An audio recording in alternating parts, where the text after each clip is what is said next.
Hello there, gentlemen and ladies. My name is Kamran Bhopal and I'm here to discuss another emergency scenario for the ST3 urology interviews. This is on an infected obstructed system, one of the commonest scenarios, one of the commonest emergencies that come in A&E, and you should be very, very fluent and be able to answer all of the questions in this. And if you don't, you will score low as compared to the other candidates because everyone will know the answers to this. So there's a 35-year-old lady, type 2 diabetic in A&E with raised temperature and left renal colic. Urine shows blood leukocytes and nitrites positive. How will you manage this patient? So I'm concerned about an infected obstructed system, hence I will see this patient immediately according to the CRISP protocol with A to E algorithm and initiate sepsis 6 protocol and give analgesia. We'll take a focus history of the onset, duration and progression of symptoms and severity of pain. I will ask for a history of LUTs including dysuria, foul-smelling urine, flank pain, fevers and frequency, urgency, nocturia. We'll ask for any hematuria and ask for past medical history of renal stones, recurrent UTIs, any immunosuppression, medications such as anticoagulants or any allergies, and social history, asking about fluid intake, diet and obesity, performance status and general fitness for surgery.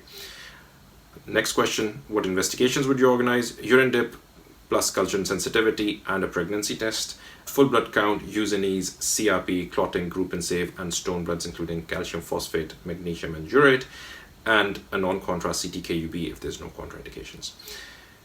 Okay, what is a CTKUB? So CTKUB is a plain tomographic imaging modality with the advantage of highlighting stones but at the cost of poor soft tissue differentiation. What is the advantage and disadvantage? So advantages are that this is a low dose scan and a quick scan, safe in AKI because no contrast and almost 100% sensitivity for ureteric stones for accurate assessment.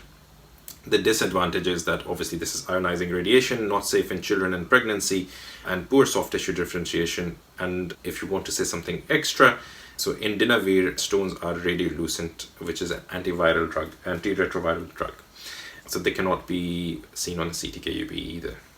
What are the signs of ureteric obstruction on a CTKUB? Quite straightforward, you just need to know. So hydronephrosis, hydroureter up to the level of the obstruction, periureteric and perinephric fat stranding, soft tissue cuff or ureteric wall edema around the stone, and increased renal size or renal density difference as compared to the other kidney.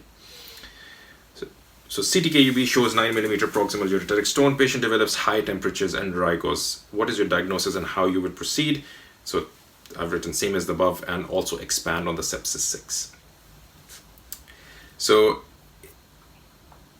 is urine always positive for leukocytes and nitrites in infected obstructive system? The answer is no. In complete obstruction, it can be negative. What are the common urinary tract organisms? So you've got urinary tract gram-negatives such as E. coli, Klebsiella, Proteus, Pseudomonas, Enterobacter, gram-positive such as Staphylococcus aureus and Staphylococcus saprophyticus, and occasionally you've got Candida species as well. What are the principles of management of infected obstructed system? It is decompression and drainage of the renal pelvis. And how are you going to achieve this? Retrograde stent or a nephrostomy. What is the benefit of nephrostomy and disadvantage of nephrostomy? So advantage is that it provides good drainage and decompression. It can be done in local anesthetic. You can get split function of the relevant kidney or split output basically. Excuse me. Access for PCNL. If required, it avoids ureteric manipulation and it has got a low failure rate relatively to a ureteric stent. The disadvantages is, interventional radiology is needed, which is not always present. There's a risk of renal bleed, damage to the surrounding structures. It can get dislodged, infected, kinked, and also the patient needs to carry a bag, and it can cause discomfort during insertion. Lots of advantages and disadvantages. You just need to remember 5 of each, and that should be reasonably enough to give you full marks. How to arrange a nephrostomy? So ensure that the patient is stable and able to lay prone and cooperate.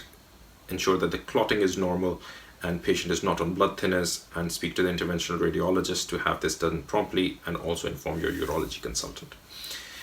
Okay, so the IR consultant is busy. What would you do? So if it wouldn't cause delay, I can speak to the other radiologist in sister hospitals to do it if the patient was safe to transfer. Otherwise, I would organize for a retrograde ureteric stent insertion. So that is the end of your infected obstructed system scenario and the important questions within it. You should be very fluent in it and you should not miss any question. Otherwise, you will be below other candidates because they will know the answers to this. So all the best, and I'll see you with another emergency scenario soon. Do look up my extra question videos towards the end, which have got some extra questions on top of what are present online and should hopefully help you. All right, all the best. Take care. I'll see you next time.